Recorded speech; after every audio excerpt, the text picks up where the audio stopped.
Som E. Esse violão é ruim também, muita corda, pá. Eu cantei isso aí fazendo todos os caminhos. Então a gente faz isso depois. Ela toda, todo início.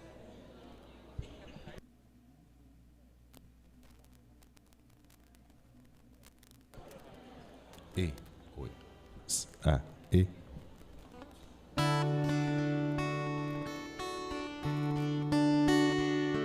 Renova-me, Senhor Jesus. Já não quero ser igual. Renova-me, Senhor Jesus. Põe em mim teu coração, porque tudo que há dentro de mim necessita ser mudado, Senhor. Porque tudo que há dentro do meu coração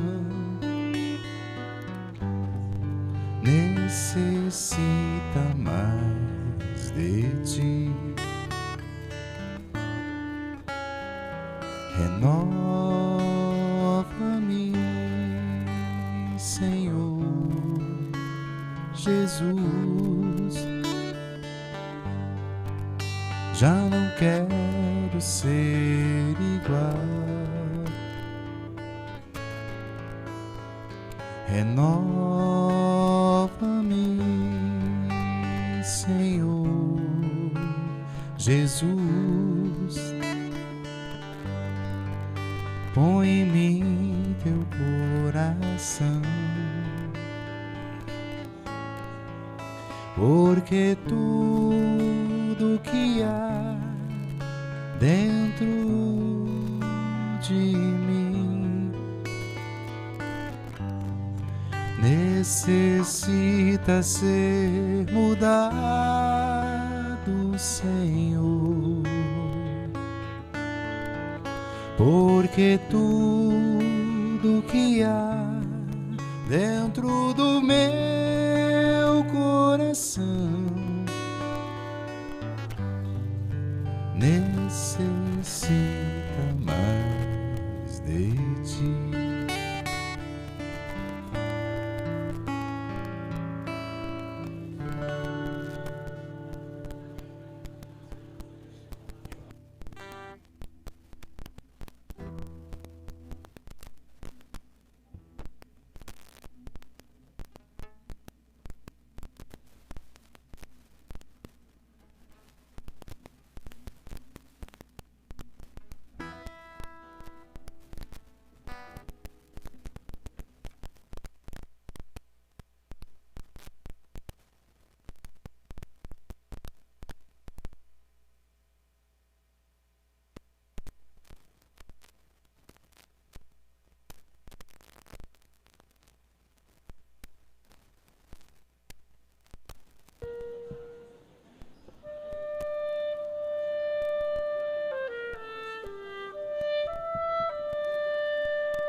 Só.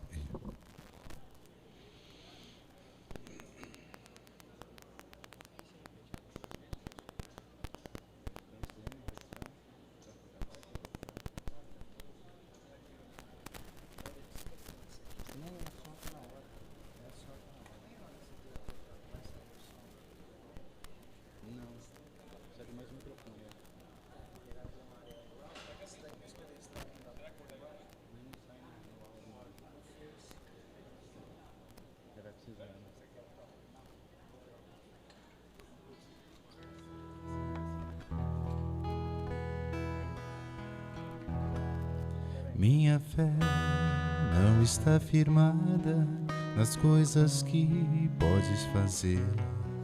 Eu aprendi a te adorar pelo que és. Dele vem o sim e o amém, somente dele, mais ninguém. A Deus seja o louvor.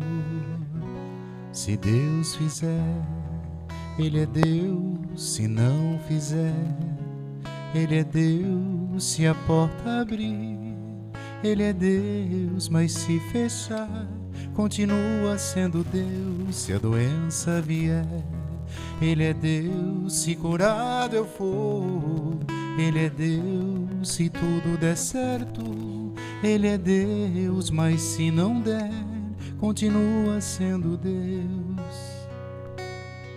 Eu não adoro pelo que Ele faz, eu adoro pelo que Ele é. Haja o que houver, sempre será Deus. Eu não adoro pelo que Ele faz, eu adoro pelo que Ele é. Haja o que houver, sempre será Deus. Se Deus fizer, Ele é Deus. Se não fizer, Ele é Deus. Se a porta abrir, Ele é Deus. Mas se fechar, continua sendo Deus. Se a doença vier, Ele é Deus. Se curado eu for, Ele é Deus. Se tudo der certo, Ele é Deus. Mas se não der, continua sendo Deus.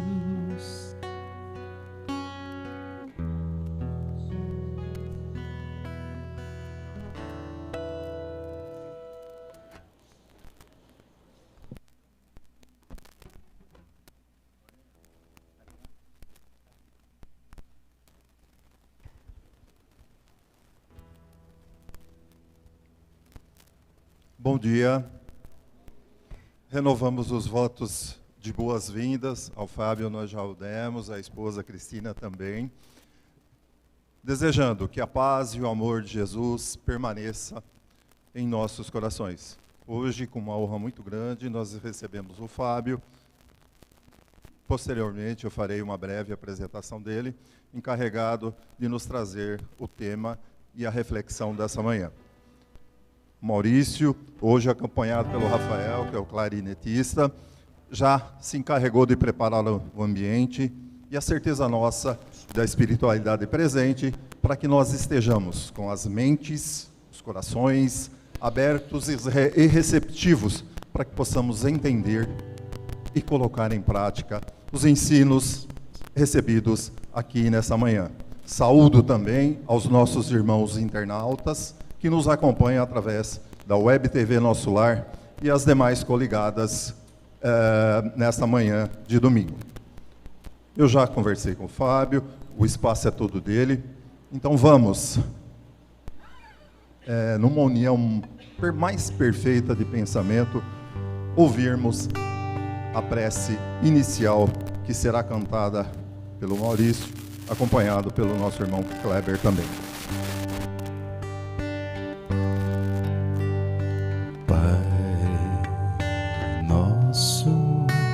Que estás no céu,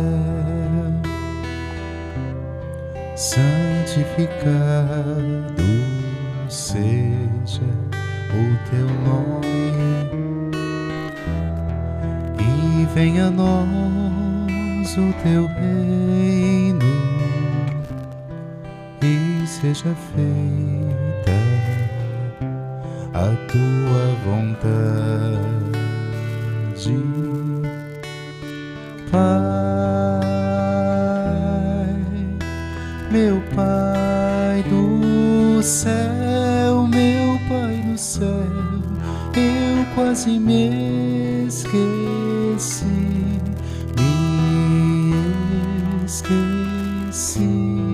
que o teu amor zela por mim, zela por mim, e seja sempre assim.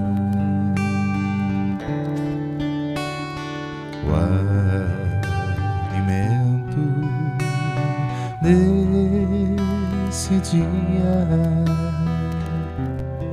dai-nos agora e sempre,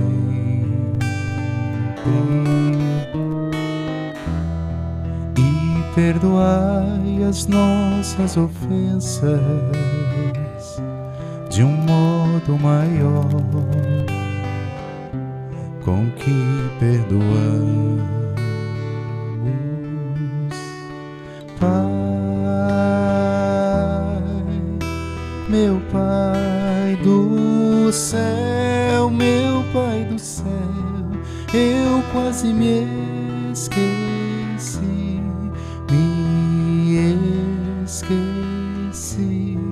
que o teu amor zela por mim, zela por mim, e seja sempre assim.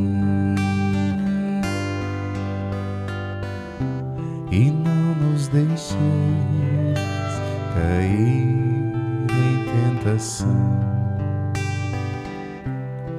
mas livrai-nos de todo o mal.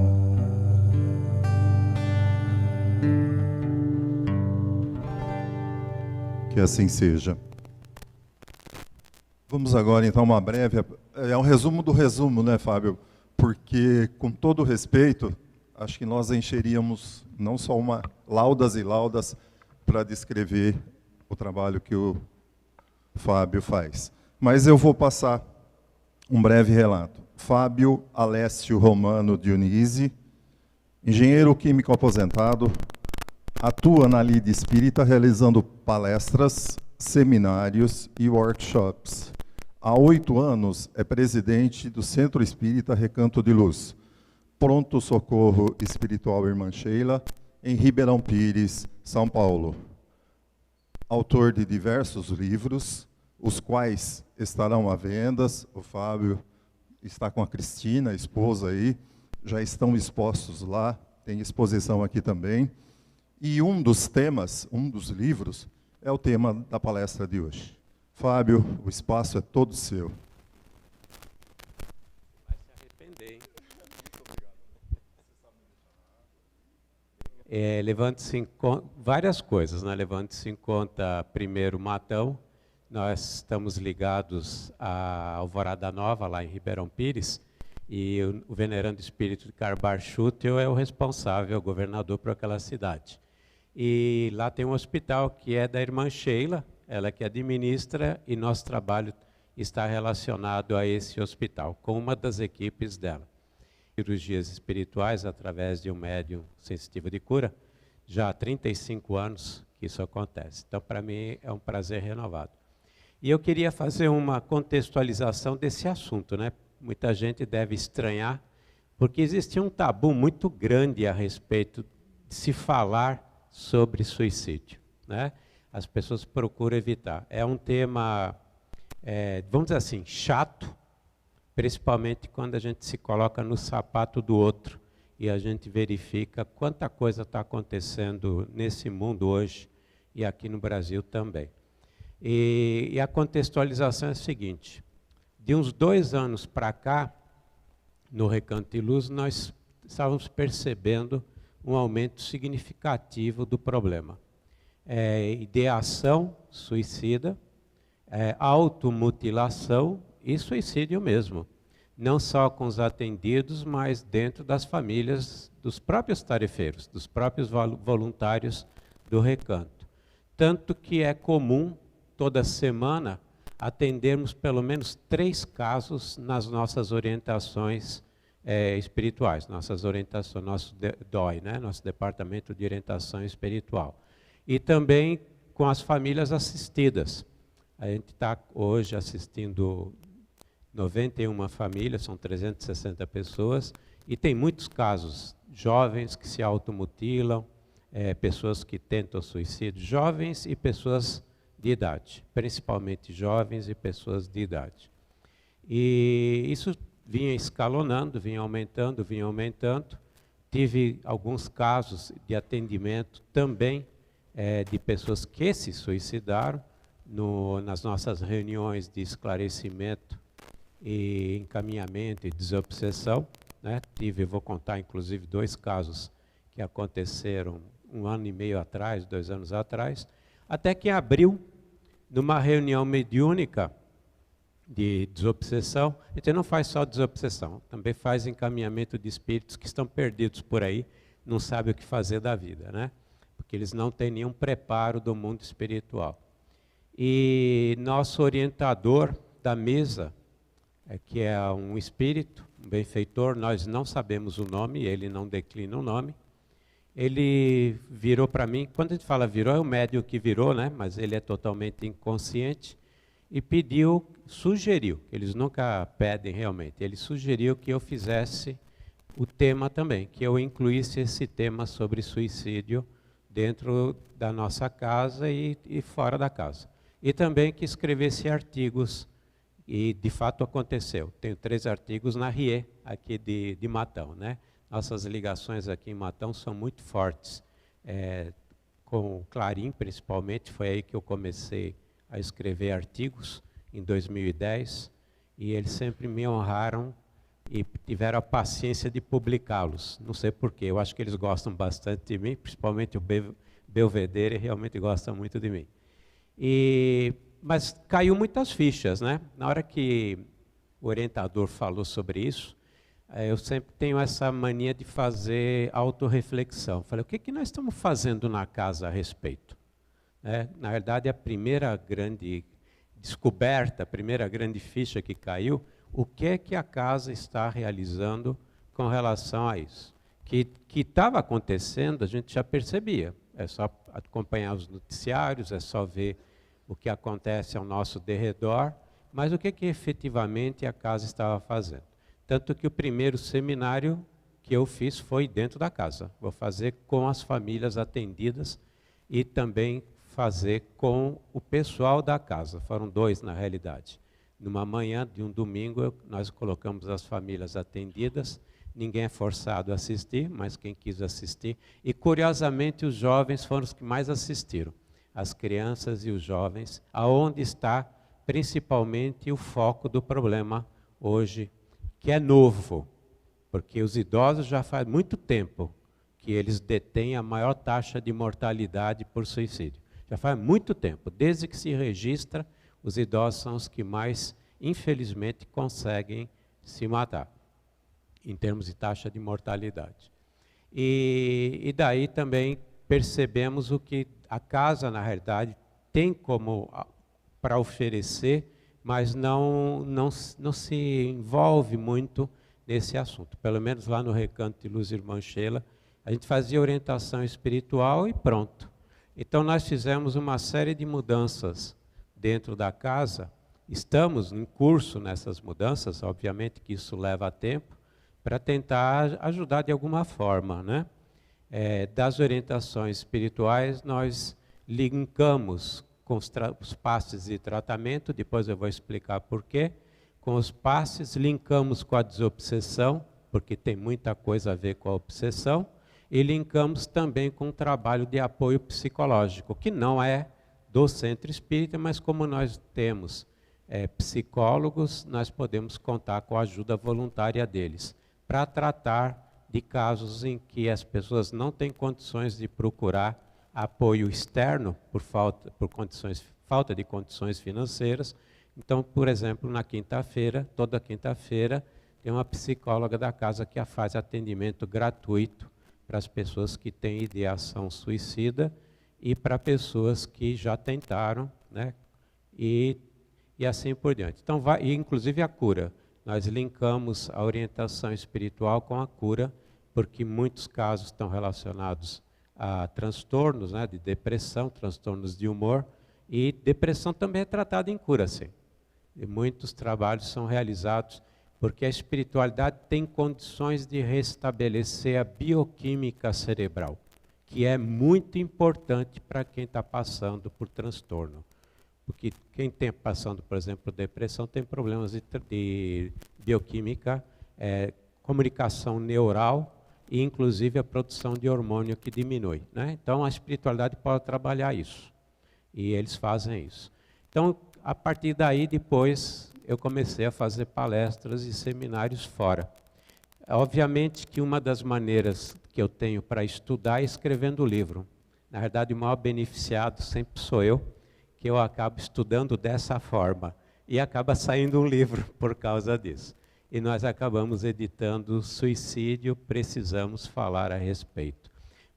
Porque eu que não sou psicólogo, não sou psiquiatra, estou envolvido nisso. Eu devo ter feito muita gente ficar doida no passado, então sou eu. Na realidade, eu vou me refletir, eu vou usar o conceito do André Trigueiro. O André Trigueiro é uma das sumidades na mídia a respeito do tema. Foi ele que levantou essa bandeira e começou a fazer uma divulgação a partir de 2012, né? E ele dizia o seguinte: eu não sou psicólogo e eu não sou psiquiatra, mas eu sou jornalista e nós precisamos divulgar. Eu sou jornalista, isso eu sou mesmo. Tenho o meu MTBE, então eu sou jornalista. Então eu estou aqui para divulgar. E compartilhar o que nós sabemos, o que nós aprendemos com relação a esse tema. Precisamos falar a respeito. Existe um tabu enorme em se falar sobre suicídio, em casa, nas instituições, no trabalho e socialmente falando, né? E isso está atrelado a um dos mitos de que falar sobre suicídio encoraja as pessoas a se suicidarem, né?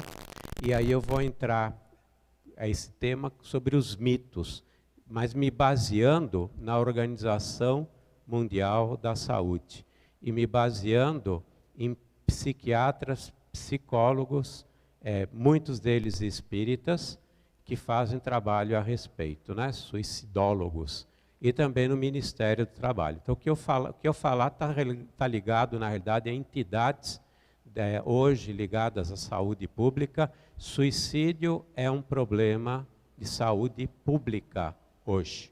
É considerado pelo Ministério da Saúde um problema de saúde pública. Quando se assume que é um problema de saúde pública, significa que é considerado doença. Porque senão não seria da alçada do Ministério da Saúde, e muito menos da Organização Mundial. E é, sim, um problema de saúde, como a gente vai ver, né?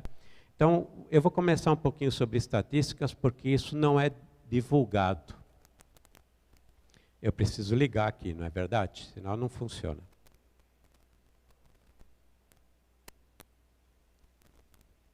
Ah, funcionou, tá vendo? Primeira coisa, é o primeiro chato que eu queria falar. 90%, isso é estatística da Organização Mundial da Saúde. 90% das pessoas que tentam ou se suicidam, conseguem se suicidar, elas não querem morrer. O que elas querem é acabar com uma dor que tem um tamanho incomensurável. Quem está passando por esse problema lida com uma dor tão grande, um transtorno interior tão grande, mas tão grande, que ele vai e tenta comete o ato porque ele quer acabar com essa dor que ele não aguenta mais. Mas é provado pela própria Organização Mundial de Saúde que 90% dos casos eles não queriam. E inclusive aqueles que perduram por um determinado tempo antes de desencarnar, que muitos ficam em leito nos hospitais, ele se arrepende disso. Se eu tivesse contado até 10, se eu tivesse conseguido encontrar apoio em alguém, eu não faria isso, porque eu não quero morrer. Mas eu não aguentava a dor, o transtorno interior, né, esse conflito gigantesco que acontece dentro da pessoa. 90% não queria morrer. 10% realmente o faz fria e calculadamente. Isso é dado estatístico da Organização Mundial da Saúde. Isso foi publicado em 2012, um estudo com 15.629 pessoas que cometeram suicídio. 90% delas eram transtornos de ordem mental, diagnosticáveis e tratáveis. E somente 10% foram meditados friamente, calculadamente e executados por filosofia de vida, por não acreditar em absolutamente nada, ou para castigar alguém. Mas não havia absolutamente nada que justificasse o ato. Esse dado, ele é muito importante, porque quando a Organização Mundial de Saúde chega e diz para você que 90% eram diagnosticáveis e tratáveis, olha quanta gente podia ter sido salva se alguém observasse, estivesse em volta e observasse o que estivesse acontecendo.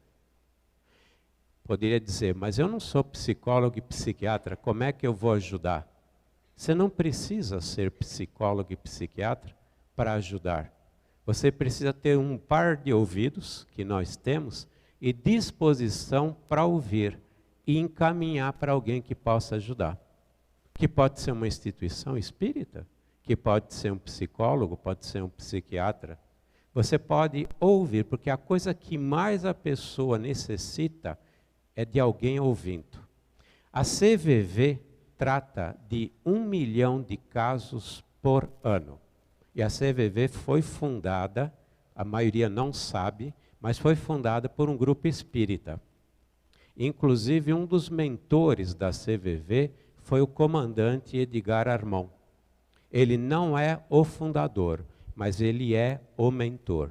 A CVV, a bola de que ela seria fundada, aberta, já foi dada pela Ivone Pereira, que num dos livros dela, Memórias de um Suicida, ela comenta que a espiritualidade estava preparando um grupo aqui na Terra, no Brasil, dentro de um centro espírita, dentro de um grupo espírita, não do centro espírita, para trabalhar da forma como a CVV trabalha. E quem é voluntário da CVV já deve ter ouvido isso dentro do coisa. A senhora ouviu, não é verdade? Estou mentindo? Não estou mentindo. Isso. E se eu estiver mentindo, a senhora não fala nada, por favor. Tá certo? Caridade. Dentro do centro espírita tem que ter caridade, fraternidade. E a CVV faz o quê? A CVV coloca 2 ouvidos para ouvir a pessoa. A pessoa ela não tem com quem falar. Ninguém dá crédito, a maioria não dá crédito. Hoje, na sociedade de hoje, as pessoas não ligam muito para que o outro, ligam com relação ao outro, né? E a pessoa está precisando desabafar. Um voluntário da CVV fica 4 horas ouvindo a pessoa. Não é verdade? 4 horas, que é o turno delas, 4 horas. Porque ela está precisando desabafar. E a quantidade de pessoas que são salvas só por causa disso é enorme. Não temos especialistas na CVV, existem cursos de como ouvir e como ajudar. A empatia, né? Coisas do tipo, não faça isso, Deus não gosta, jamais alguém da CVV vai dizer. Mas vai ter empatia pelo problema. Você está passando por um problema grave, eu entendo. fale a respeito. E quantas pessoas mudam, ou pelo menos para a ideação naquele momento, e são salvas. E ligam no final do ano para dizer e agradecer. Não sei com que eu falei, mas olha, hoje eu estou aqui em casa com a minha família festejando o Natal, ou o 1º de ano, graças a um voluntário da CVV que naquele momento me ouviu e teve empatia pelo meu problema. Né? Então, qualquer um pode ouvir. É verdade que nós estamos muito pouco dispostos a escutar, que, aliás, é um dos grandes problemas desse aumento, desse surto incrível de suicídios que está acontecendo no planeta e está acontecendo dentro das nossas casas. E não adianta a gente achar que não vai acontecer, porque isso virou uma epidemia. E eu falo epidemia porque o Ministério da Saúde contempla estatísticas sobre suicídio no boletim epidemiológico do Ministério. O Ministério da Saúde não colocaria nos seus estudos de epidemia o assunto se não considerasse hoje uma epidemia. Tá? Tanto é uma epidemia,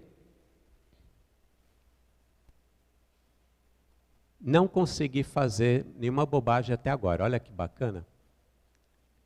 Sempre o problema é a pecinha. A pecinha. Nunca é o computador, sempre a pecinha. O espírito, né? Então, eu já falei que eu estou aqui por causa da espiritualidade que pediu para que a gente conversasse a respeito. Mas vamos falar um pouquinho de estatísticas. São chatas os dados, o dado estatístico é chato, mas alerta para o problema. Em 2012, mais ou menos, a Organização Mundial de Saúde soltou um relatório global a respeito da situação do suicídio. E ela constatou um aumento muito grande das taxas de suicídio no mundo. 804 mil pessoas se suicidaram naquele ano. Isso significa um número que, na realidade, é a ponta do iceberg.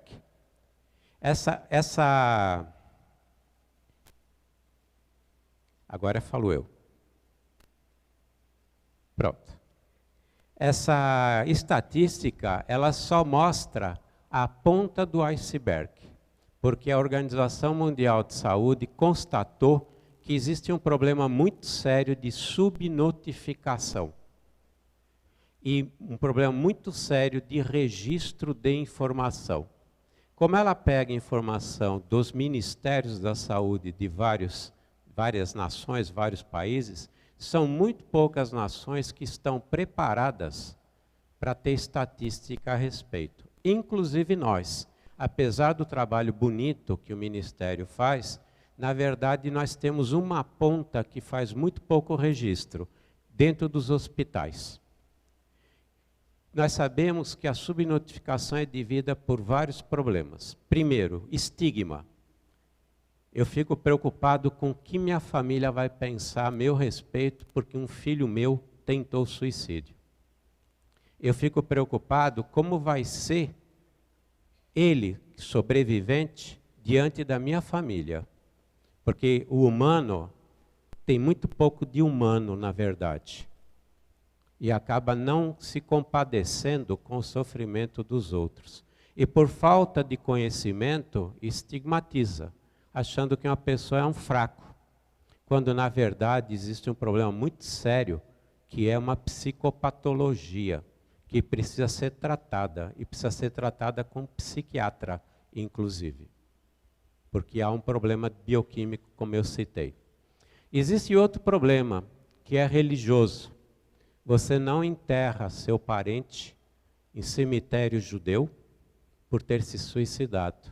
E você não tem a liberdade e a possibilidade de realizar exéquias, que significa fazer missa, ou fazer oração, ou fazer as cerimônias de enterro se você for católico. Isso é proibido. Isso está no Código Canônico. Existem 2 números do Código Canônico, que eu não lembro agora, que proíbem as exéquias. Então, já existe, inclusive, um problema religioso envolvido. E eu não quero esse estigma com a minha família. Então, aconteceu um acidente, que não sabemos por quê, quando, na verdade, a pessoa realmente tinha cometido o suicídio. Existe um outro problema, que é plano de saúde. A pessoa tenta, sobrevive, e o plano de saúde não paga o atendimento. Então é preferível não falar nada, já que é feio, do ponto de vista de estigma, e tem mais o problema de que você vai ter que arcar com os custos. E tem o seguro de vida. Você não vai receber o seguro de vida se for identificado que o problema é suicídio. Só isso já é suficiente para vocês perceberem que esses 804 mil pessoas que se matam todos os anos é um número irreal. E muito poucos países têm condições de fazer estatísticas a respeito. Para cada pessoa que se suicida, 20 tentaram. Então, na realidade, são 16 milhões de tentativas anuais de suicídio. E uma delas é lograda, mas tem 20 pessoas que tentaram. Isso é um número, mesmo sendo a ponta do iceberg, que é absurdo, considerando que no mundo hoje, na faixa etária dos jovens de 15 a 29 anos, jovens de 15 a 29 anos, é a segunda causa mortes no globo, no planeta Terra. Só perde para acidentes de trânsito. Jovem de 15 a 29 anos morre principalmente por causa de acidente em trânsito, transporte, em segundo lugar, por suicídio. Brasil não é diferente. Até 2012, 2014, último dado é de 2017, a terceira causa mortes de jovens na faixa etária de 15 a 29 anos, terceira causa era suicídio. Só perde para a violência, que o Brasil é au concurso, e perde para acidentes de trânsito, que também nós somos au concurso. Só perdemos para os Estados Unidos, estatisticamente falando. Hoje, não existe estatística publicada, mas o Ministério da Saúde já acha que é o segundo caso de morte em adolescentes e jovens. Qual é a terceira ou quarta causa? Acidentes cuja causa não foi identificada. A pessoa morre no trânsito, num acidente, tombo de altura, afogamento em piscina, e que não se identifica a causa. O que mostra, mais uma vez, que nós estamos tratando com um assunto em que nós não temos a dimensão exata do que está acontecendo. Dentro dos centros, nós temos uma visão até melhor, que a mídia não fala nada. Só reporta quando é caso que nem o Rob Williams, faz um sensacionalismo danado e só cria problemas. Quando a Marilyn Monroe supostamente se suicidou tomando barbitúricos, nos meses seguintes, na mesma faixa etária nos Estados Unidos, o número de pessoas que fizeram a mesma coisa foi 20, 30 vezes maior do que era a média. Então nós temos que falar sim a respeito, mas com muita responsabilidade. Porque só existe prevenção falando-se. Como é que nós vamos prevenir a AIDS se a gente não falar sobre ela? Como é que nós vamos prevenir doenças que são transmissíveis, como a febre amarela, se nós não falarmos a respeito? Mas temos que saber falar a respeito. O Ministério da Saúde, junto com a Organização Mundial da Saúde, soltou um manual de como se falar a respeito, mas que precisa ser falado. Porque um dos mitos que ela identificou é exatamente de que as pessoas acreditam que falar incentiva, e isso não é verdade. Falar com responsabilidade, ao contrário, evita. Porque todo mundo aqui, assim como aconteceu comigo, quando estiver andando por aí essa semana e perceber alguém em volta que está esquisito, que está muito quieto, que está deprimido, vai lembrar do que nós vamos estar conversando aqui, do que estaremos conversando aqui. E pelo menos vai ficar alertado e vai talvez fazer alguma coisa como perguntar se está bem, se não está bem, se interessar pelo vizinho ou pela família. Outra coisa, a maior taxa de mortalidade hoje, e sempre foi, está na melhor idade. Conhece a melhor idade? A melhor idade só se for para médico, né? Só para médico, não é verdade? Só para médico. Eu já falei com o meu mentor espiritual que eu passo 6 meses no umbral, mas eu quero conhecer a pessoa que inventou essa história. Porque não tem nada de bom. O problema da terceira idade é que também foi identificado pela Organização Mundial da Saúde que é a maior taxa de mortalidade por suicídio no planeta inteiro e não é diferente aqui no Brasil. Para cada 100 mil pessoas, a estatística mostra que 17 pessoas de idade se suicidam. Principalmente por 2 motivos. Perdas, a gente entra numa fase em que vai acumular perdas, perdeu o respeito dentro de casa. Graças a Deus isso não acontece com os netos, não é verdade? Todos eles são extremamente educados com os pais e principalmente com os avós. Perda da própria propriedade. Muitas vezes os filhos se instalam na casa e colocam os pais do quarto principal para um quarto do fundo. A perda, muitas vezes, da própria casa, quando são colocados em armazéns de velhos, a R$5.000 por mês, porque lá eles vão estar melhores. E passam 6, 7 anos sem ninguém visitá-los.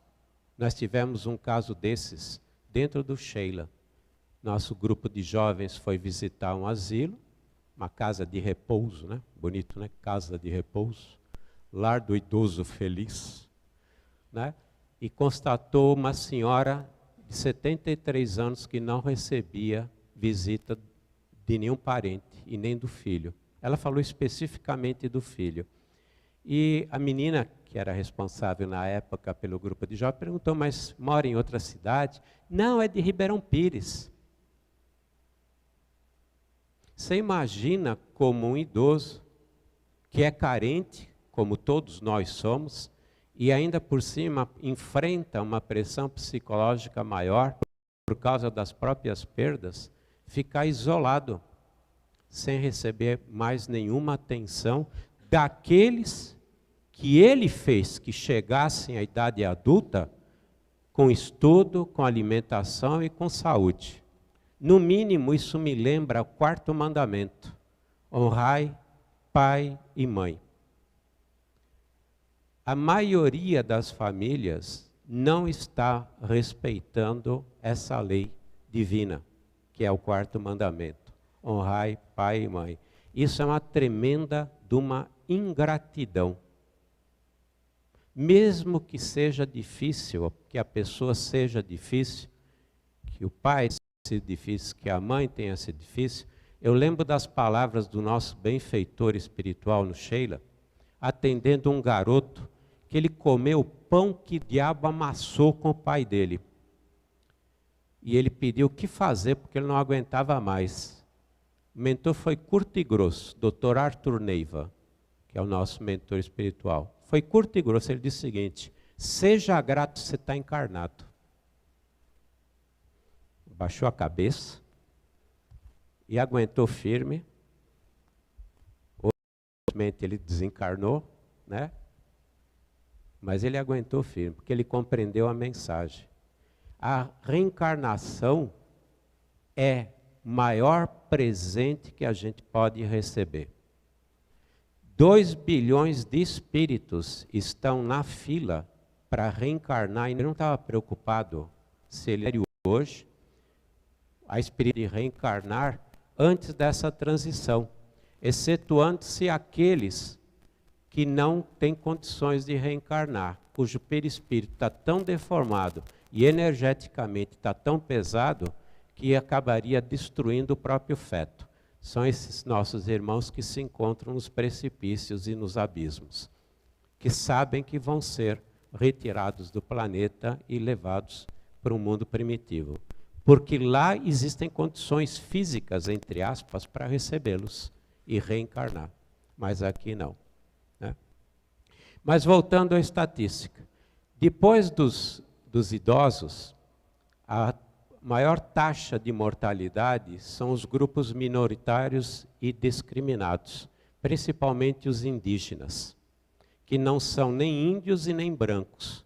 Nas tribos, os jovens não são mais aceitos porque foram aculturados. E no branco não aceita porque ele é racista. Tu é índio. Ou as questões sexuais, de orientação sexual, que nós, em pleno século XXI, nos consideramos seres racionais e inteligentes, povo civilizado, e o que acontece é um verdadeiro absurdo com relação às pessoas que têm uma orientação sexual diferente da nossa. Discriminação, quando não pancadaria, que são muitas pessoas que acabam apanhando e que a mídia pouco fala a respeito. Né? Então nós temos sim um problema muito sério, estatístico, e que está aumentando numa velocidade tão grande que em 2030, ou seja, daqui a 11 anos, esses índices que eu comentei terão dobrado. A taxa de mortalidade entre infância e adolescência está crescendo em média 40% a cada 10 anos. Na estatística do Ministério da Saúde, tem criança de 5 anos se suicidando. Faz parte da estatística o grupo de 5 a 10 anos de crianças que se suicidam. Algumas em função do que está acontecendo na própria internet. Esses grupos que incentivam. Mas também porque nós estamos recebendo muitos espíritos que têm problemas de ordem mental. Muita gente está chegando aqui na Terra com problemas para que nessa reencarnação possam melhorar suas condições. Outra coisa que é importante da estatística, isso foi realizado por 2 psiquiatras da Organização Mundial da Saúde. Curiosamente, o líder desse grupo da Organização Mundial de Saúde tem por nome José Bertolotti, um brasileiro que realizou uma estatística. Ele é psiquiatra-chefe na Organização Mundial da Saúde, na OMS, e realizaram um estudo durante 10 anos de 15.629 casos de pessoas que se suicidaram. Eu já tinha comentado isso. Disse que 90% eram problemas de psicopatologias, transtornos de ordem mental, incluindo transtornos de ordem de personalidade, transtornos de personalidade. A classificação desses transtornos vai desde humor, que é a depressão, até casos muito sérios de esquizofrenia e assim por diante. Mas nós temos transtornos de personalidade como pessoas que se isolam, pessoas que são narcisistas, pessoas que têm toque. Tudo isso são transtornos de ordem mental ou de personalidade. E se a gente for usar um termo mais bonito, psicopatologias. Por que isso é importante a gente estar falando tanto sobre ela? Porque nesse estudo, eu tinha comentado que 90% dos casos eram diagnosticáveis e tratáveis. Esse estudo também disse que 35% dos casos de suicídio ou tentativa de suicídio havia um problema seríssimo de depressão, que é um transtorno de humor, transtorno também de ordem mental de humor. Depressão. Depressão foi considerado no século XX o mal do século. E nós estamos no século XXI, continua sendo o mal do século XXI, agravado com relação ao século XX. Nós não estamos falando em tristeza, nós estamos falando em ansiedade.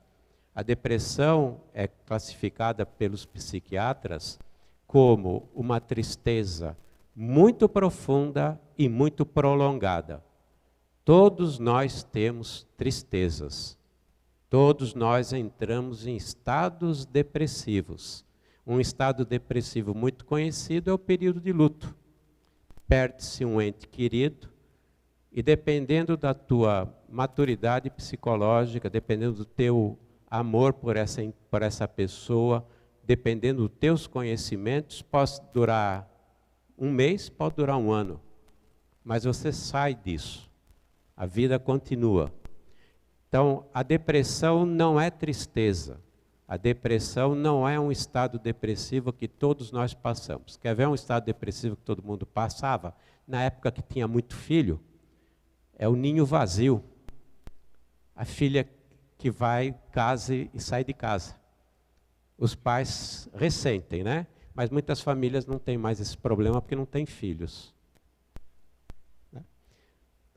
Já disse que não adianta vibrar negativo. Estou protegido aqui pela espiritualidade. Tem que ser dito mesmo, porque na hora que a gente voltar para o mundo espiritual e tivermos a entrevista com o Pedrão, nós vamos dar conta do que fizemos aqui. E aí vai ter choro e ranger de dentes. Aliás, uma coisa que eu fico muito triste com relação ao Pedrão é a quantidade de pessoas que devem chorar quando entram na salinha dele para fazer a avaliação da reencarnação, não é verdade? Eu sempre lembro daquela mesinha dele pequena, com 2 pilhas de papel. À esquerda tem 473 páginas e do teu lado direito tem 2 páginas. Nunca ouviram falar da entrevista com o Pedrão? Ô Paulo, vocês precisam passar isso no curso. Como desencarnar feliz. Certo? Aí você chega na sala, ele sorridente, com aquela barba bonita, coisa e tal, simpático, né? Você já se sente bem, né? Fala, pode entrar. Né? É diferente, lá não entra 2 de cada vez, só entra um. Não foi que nem o André Luiz que entrou com aquela outra senhora. E ele pede para fechar a porta, para você sentar na frente. Tem uma cadeira que nem cadeira de gerência de banco, já viram? Você senta bem baixinho, o gerente está lá em cima. Né? Não é assim? Para você se sentir bem pequeno. Né? Ele fala, como posso ajudá-lo? Você já está pensando no tamanho dos juros que você vai pagar, né? Como posso ajudá-lo, né? Então, Pedrão, e você está intrigado, né? Você fala, 2 pilhas de relatório, tem 2 páginas, de um lado tem 476 páginas. Você perguntou, ele falou, tem 476. Eu estou vendo que você está intrigado. 2 páginas, isso aqui era teu programa reencarnatório, é teu contrato, que você assinou antes de descer. E olha, só está escrito na frente, no verso não tem nada. E está em espaço duplo.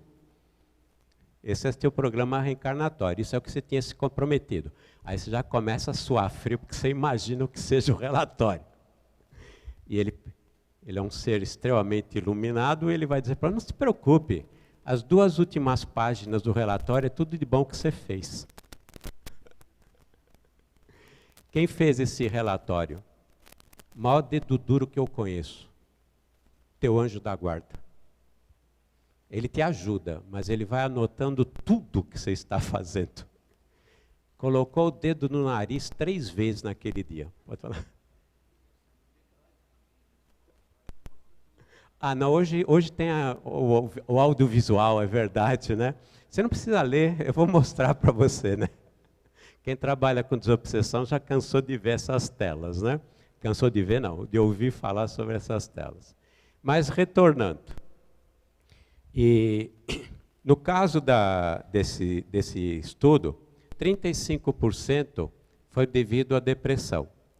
22% foi devido a transtornos causados por drogas, lícitas e ilícitas.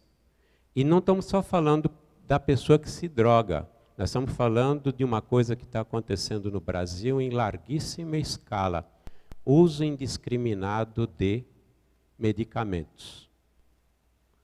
Tem mais farmácia por metro quadrado no Brasil que em qualquer país do mundo. Você vai para os Estados Unidos, para você achar uma farmácia, é muito difícil. E para ter acesso ao remédio, você tem que ter passado por médico. Senão você não compra. E não tem essa história de bula preta não, tarja preta, porque as outras tarjas também não são permitidas. É muito complicado se comprar remédio. Aqui não. Aqui a gente faz competição para quem toma mais Rivotril. Não é verdade? Eu só tomo 2 vezes por dia. Você só uma? Né? Então, hoje existe uma taxa elevada, 22% de pessoas que se suicidam por excesso de uso de drogas, medicamentos. E os medicamentos, quando utilizados, mal utilizados, causam depressão. A pessoa perde o contato, depressão é o mínimo, porque muitas vezes perde o contato com a realidade objetiva. E a partir desse momento não é mais senhor de si nas suas decisões. 11% são transtornos de personalidade e 10% são esquizofrenias. Ou seja, tem muita coisa para ser feita, porque dá para se reduzir drasticamente o que está acontecendo aqui. 90% são diagnosticáveis e tratáveis. Então, há muita coisa que daria para ser feita. Alguns mitos que a organização estudou e são para nós importantes. Quem tentou suicídio, acredita-se que quem tentou suicídio vai tentar sempre o suicídio. Isso é um mito. Existe uma propensão à repetição, tanto que o maior fator de risco para o suicídio é ter tentado antes. Quem tentou tem um fator de risco extremamente elevado. Isso faz com que quem está à volta tenha que ficar sempre de olho, porque pode acontecer, mas não necessariamente vai acontecer. Por quê? Existem depressões que são causadas por abalos psicológicos muito intensos e a pessoa entra num estado de depressão e depois entra na depressão, mas esse abalo pode ser tratado e sumir. E a pessoa não ter mais nenhum problema, nenhuma psicopatologia. Por que então alguém que fosse tratado por algo que aconteceu pontualmente, tentaria depois se ele se cura? A organização diz que quem tenta tem uma alta propensão, mas não necessariamente vai se suicidar de novo. Então é um mito, mas que precisa ser cuidado. Segundo problema que ela considerou, exatamente se falar a respeito. Hoje está estatisticamente provado pela organização, pela OMS, de que é importante se falar a respeito, para que as pessoas tenham a noção que isso pode acontecer dentro de casa, que é um outro mito. Um mito que a gente acredita é que quem se suicida não dá indícios de que vai se suicidar. Ao contrário, como 90% das pessoas não querem se suicidar, elas querem acabar com a dor, elas falam. Elas começam a usar frases do tipo: a vida não tem sentido para mim. Né? Eu acho que eu seria um peso a menos se eu não estivesse aqui.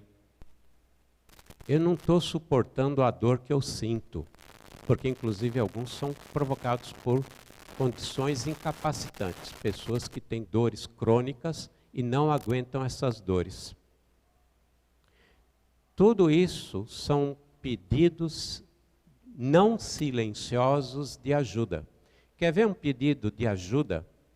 As crianças estão se cortando nos braços. Quem trabalha em escola deve estar careca de ver crianças que se mutilam cortando os braços. Alguns anos atrás, elas vinham com camisa de manga comprida e escondiam. Hoje elas vão camisa curta, camiseta e mostram. Por que elas mostrariam isso? Porque elas estão se mutilando. Isso é um pedido de ajuda. Como não existe mais, na maioria das famílias, a conversa, o diálogo, elas não sabem nem conversar, elas não sabem nem pedir ajuda. Em casa, porque as pessoas, em geral, não estão mais falando. E se vocês acham que eu estou exagerando, quando o mentor da mesa sugeriu que eu fizesse palestra, e eu não tinha conhecimento para fazer palestra, eu fiz o seguinte, eu perguntei para a espiritualidade, o que a espiritualidade considera como maior causa desse aumento de suicídio entre adolescentes? E ele me respondeu, descuido familiar, falta de conversa em casa, excesso de uso de eletrônicos. 3 coisas muito claras. E se a gente pensar que podemos dividir as famílias em 3 categorias, né? Graças a Deus, eu acredito que aqui nós representamos uma das categorias que são das melhores, que é os esforçados. Não tem pais perfeitos, né? Tem pais que são esforçados. Mas nós temos outras 2 categorias que é onde se encontra o problema principalmente. Superprotetores, que são pais bons, mas em função de uma cultura que se criou, superprotegem as crianças. Talvez pelo histórico que elas passaram e não querem que os filhos passem pela mesma situação. Não dizem não, dão tudo e permitem tudo. E também se criou uma outra condição. Antigamente, a sociedade, culturalmente, era o homem que trabalhava. A mulher tinha que ficar em casa, não é verdade? Hoje, nós temos uma sociedade que é equilitária. Todo mundo tem direito. Só que a mãe, durante 3.000 anos, 4.000 anos, ela foi condicionada culturalmente, é atávico, está dentro dela, está na psicoesfera da pessoa isso, de que ela sente culpa por estar abandonando a casa. E ela procura compensar, ao pouco tempo que ela está com os filhos, de uma forma exagerada, mimando, dando presentes e procurando não criar atrito. Isso é uma coisa atávica, é cultural, porque ela não está acostumada ainda e não ultrapassou ainda essa barreira que foi criada por milhares de anos. Então, superprotege. Superproteção acaba criando a pessoa não preparada para a vida. Na hora que ela entra no mercado de trabalho, eu te garanto que o chefe não superprotege o funcionário. A criança não está acostumada a ouvir não. Eu tenho casos de jovens que pediram demissão porque o chefe disse não. Não, eu não aceito não, eu vou embora. Também porque recebe praticamente tudo nessa classe de famílias, a pessoa não perde a capacidade de estabelecer objetivos, porque quem estabelece os objetivos são os pais. E quem satisfaz essas metas são os pais. Você perde a capacidade da resiliência, de realizar um esforço, traçar um objetivo, realizar o esforço para atingir esse objetivo. Então você não está preparado para enfrentar a vida real. Então nós estamos fazendo um mal muito maior do que o bem, dando para eles todos e não dizendo não. Existem depois uma massa muito grande, e eu vou dizer que é massa mesmo, uma massa muito grande de famílias que não estão nem aí. Nem aí, cada um cuidando do seu umbigo. E é uma massa muito grande, porque na realidade o comportamento de boa parte da sociedade hoje me lembra uma manada. Segue o líder. Segue o líder, vai para a esquerda, vai para a direita. Segue o líder. Ouve a televisão e segue o que a televisão fala. Ouve o vizinho, segue o que o vizinho fala. Infelizmente, há uma quantidade enorme de pessoas que não refletem. Elas, na realidade, seguem um líder como uma boiada. E não estão nem aí com as crianças e os filhos. Não se fala. Aliás, instrumento eletrônico virou uma forma até de calar a boca. Toma, pega aqui e não me atrapalha, que aqui é meu horário agora de eu assistir a novela. É meu horário do meu lazer, porque a vida é dura lá fora. Então aqui em casa eu tenho o direito, já que eu coloco sustento em casa, de eu ter minha paz. O almoço de família, domingo, né? A gente sempre fazia, antigamente, o almoço de família, em casa. Quantas pessoas ainda mantêm o hábito de se reunirem e fazer o almoço de família? A gente quebrava pau, não é verdade? Mas todo domingo estava junto. Porque tinha o senso de que eu tinha alguém me defendendo. Meu pai não era amoroso, ao contrário, depois ele até pediu desculpas por não ser amoroso. Eu estranhei, porque eu sentia amor nele, no interesse que ele tinha por mim. Ele me defendia. Ai de alguém que se fizesse alguma coisa contra mim e que eu estivesse errado. Porque se eu estivesse errado, ele mandava eu voltar lá para o armazém para devolver as balas e pedir desculpa para o cara. Ele nunca fez um carinho. Mas a gente sentia que tinha um pilar, tinha uma sustentação.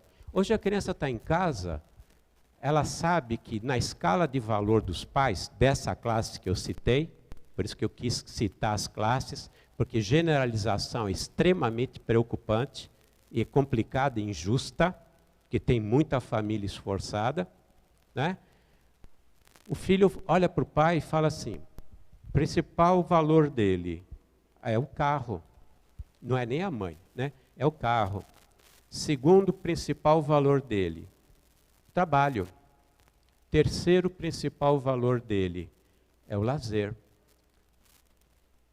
Qualquer que seja o lazer. Eu ia falar pesca, mas aqui tem muita gente que gosta de pescar, é perigoso, né? Desde que não esteja na primeira escala de valor, não é, Paulo? Certo? Eu estou em que lugar dentro de casa? A sensação desses jovens, desses adolescentes, dessa criança, meu valor, acho que é o 8º na fila. Deve ter 7 coisas acima do que eu na minha família. Eu não valho. Psicologicamente, todos nós somos infantis. Somos jovens. Temos só 200 mil anos de existência. O Homo sapiens surgiu na face da Terra há uns 350 mil anos atrás. Todos nós temos carência. Imagina a infância nesse momento, no meio de uma guerra que vive a nossa sociedade. E nós espíritas temos que colocar o componente espiritual, porque nós estamos numa guerra espiritual. Muitos grupos que estão tentando evitar a transição, e eles atacam o quê? A célula da sociedade. A melhor forma de você controlar uma sociedade é destruindo a família. Já leram Karl Marx?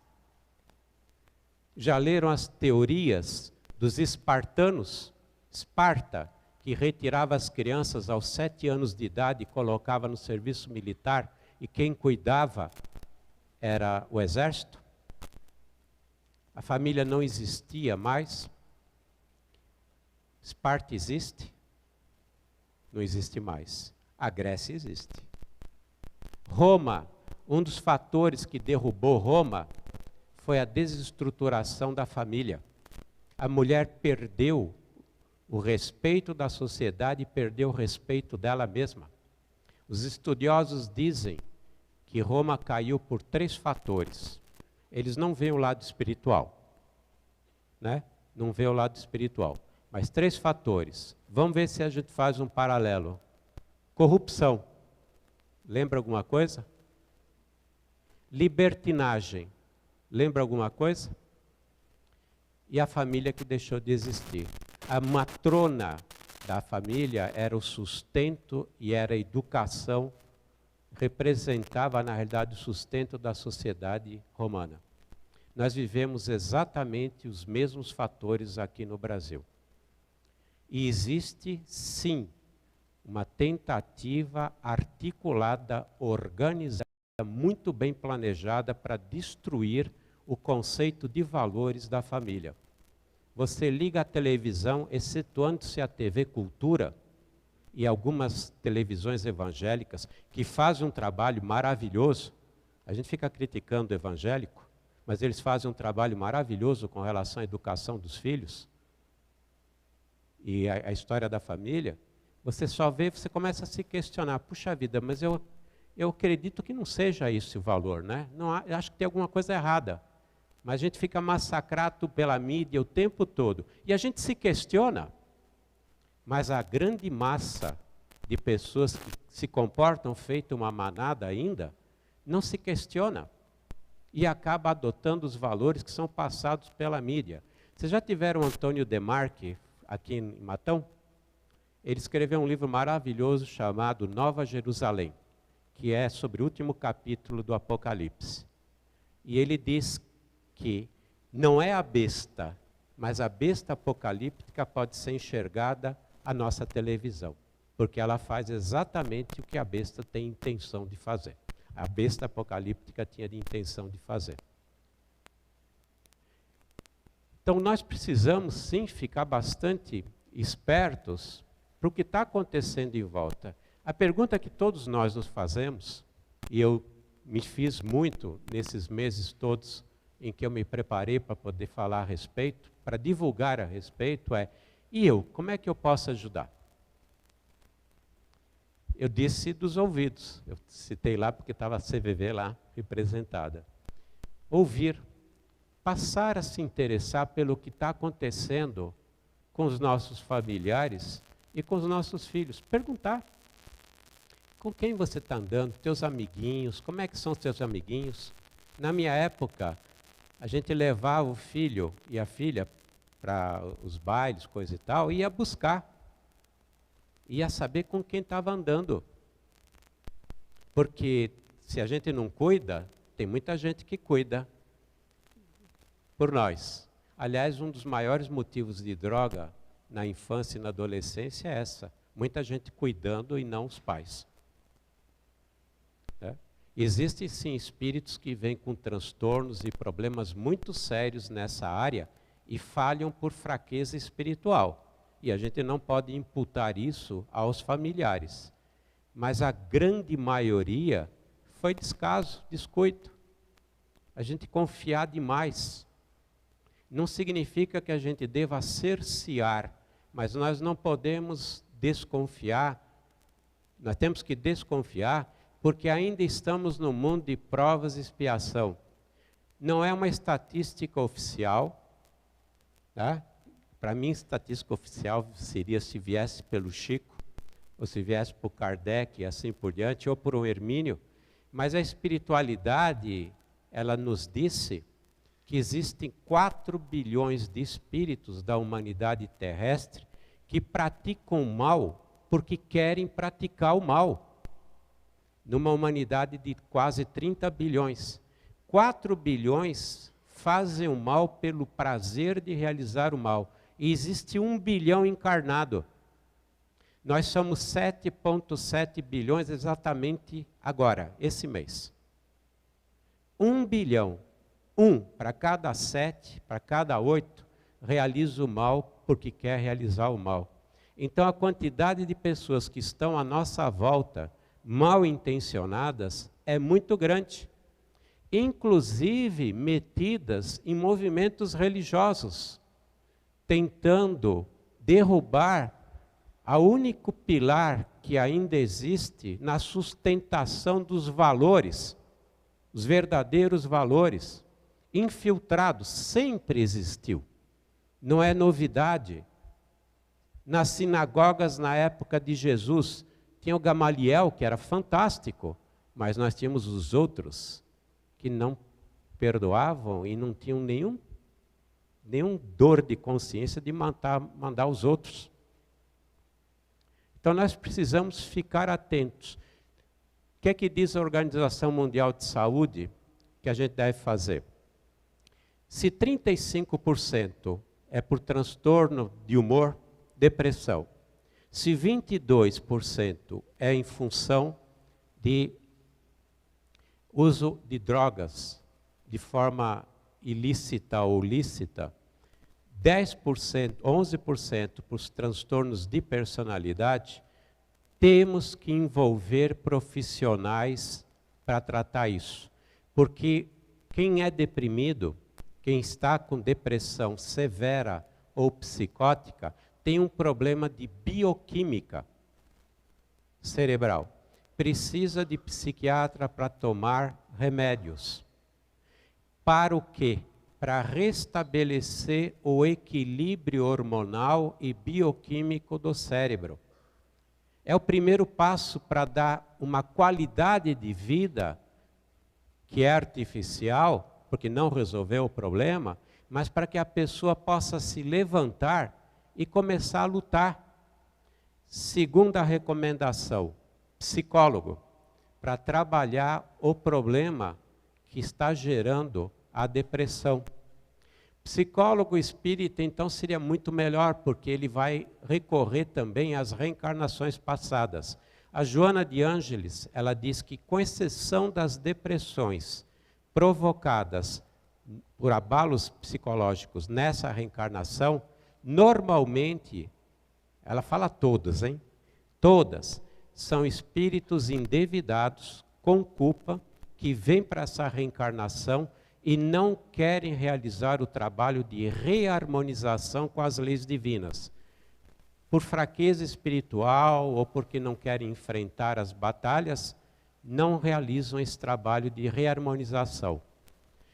E entra num conflito consciencial inconsciente, enorme, e acaba gerando o problema da depressão, com influência na bioquímica cerebral.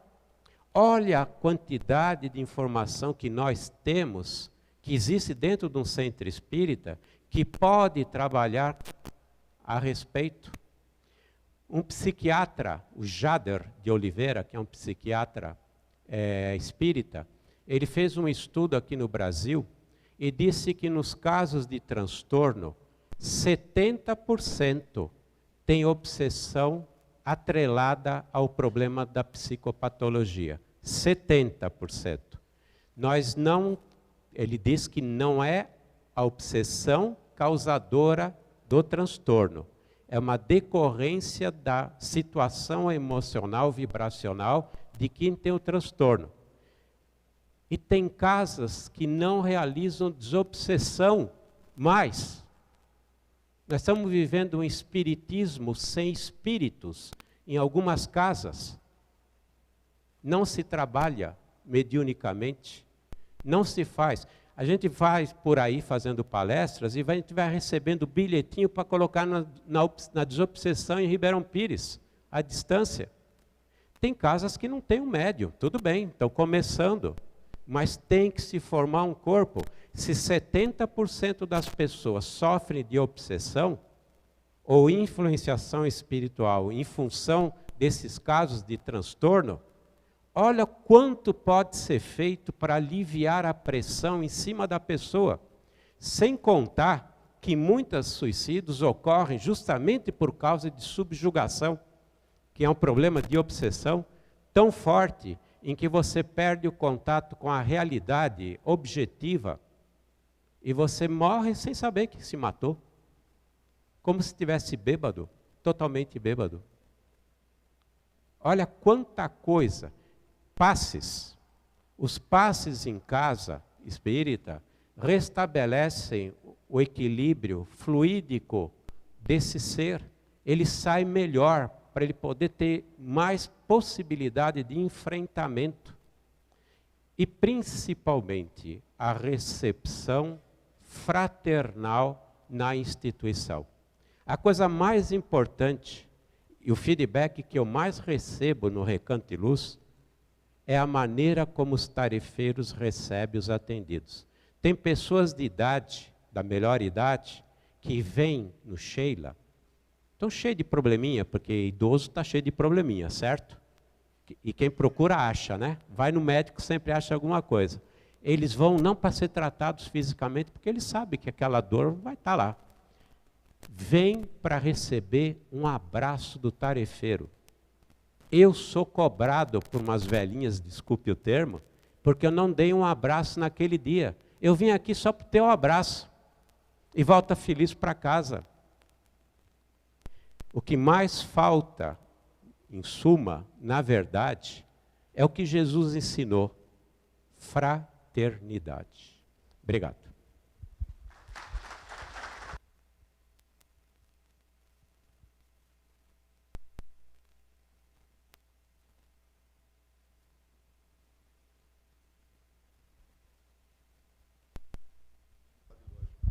Eu estou com saudades de Matão. Cadê o... É Rafael? Então, estou com saudades de Matão. Eles já ensaiaram um pouquinho antes. Antes do encerramento, os nossos agradecimentos ao Fábio. São relatos duros, né? Mas necessários, precisamos falar. Espero que o objetivo de levar essa informação se concretize plenamente e que a gente possa tomar alguma atitude no sentido de reagirmos para ajudar as pessoas que necessitam. Fábio será sempre bem-vindo nos nossos agradecimentos e antes da prece final de encerramento, aos catequistas e a todos os demais trabalhadores. Nós temos alguns recados, eu vou passar então a Marilena para que ela possa transmiti-los.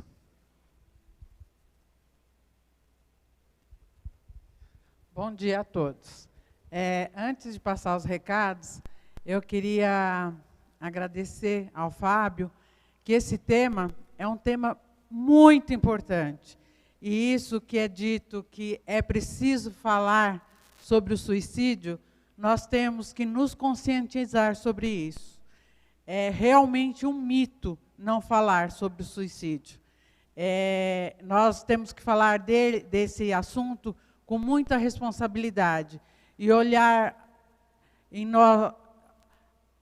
para os nossos familiares, para os nossos vizinhos, para a nossa comunidade, no nosso trabalho, para as pessoas, com muito amor, com muito carinho. Olhar para aquela pessoa que chega no trabalho de mau humor, ontem ela estava tão diferente de hoje, e ver que ali tem um problema psicológico, tem um transtorno, e olhar para essa pessoa com muito amor, com muito carinho. Nós que frequentamos uma casa espírita como o nosso lar, temos essa responsabilidade. O CVV, o nome é Centro de Valorização da Vida, mas o CVV quer dizer como vai você. Então, olhar para essa pessoa e dizer como vai você. Isso já é uma ação de amor. E é isso que nós temos que fazer todos os dias. Eu peço licença para o Fábio para dizer isso. E como ele citou o André Trigueiro, que é um trabalhador incansável também nesse assunto, ele tem um livro que chama, que o título é Viver é a Melhor Opção. É um livro muito interessante para todos nós lermos. E ele tem uma parte espírita também nesse livro. Então, eu acredito que para nós, do nosso lar, é muito interessante dar uma olhadinha nesse livro. Tá? Obrigada. E agora eu vou passar um recadinho daqui do nosso trabalho também. Todos aqui conhecem já o nosso bazar, né? A nossa casa aqui ao lado está em reforma, está em construção, mas já está na fase final. Então, agora no início de novembro, dia 10 de novembro, vai acontecer o nosso bazar. E todos fiquem sabendo que a arrecadação final, a parte financeira desse bazar, vai para o nosso projeto, que é o Ponto de Luz. Esse projeto, o que ele faz? Todo o dinheiro arrecadado no bazar, nós compramos enxovais para as gestantes carentes. Muita coisa é confeccionado por nós mesmos. Nós temos as costureiras, temos as pessoas que fazem crochê, nós compramos o material e confeccionamos. Muita coisa nós compramos pronta e temos também doações de roupas infantis.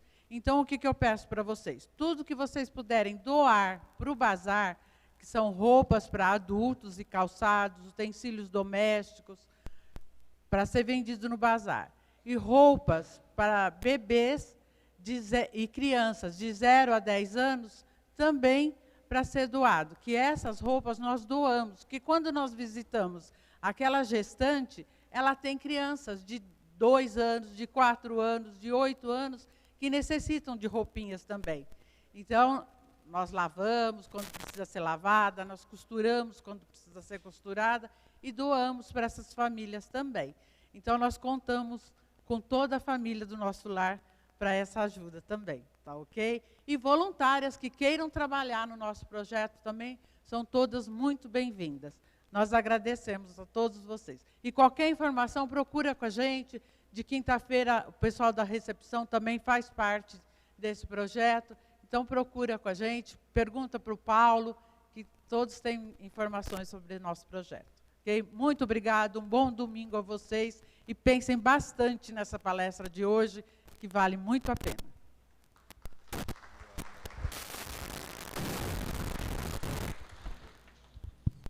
Ratificando os agradecimentos a todos os presentes, aos irmãos internautas que nos assistiram, Fábio, aos trabalhadores.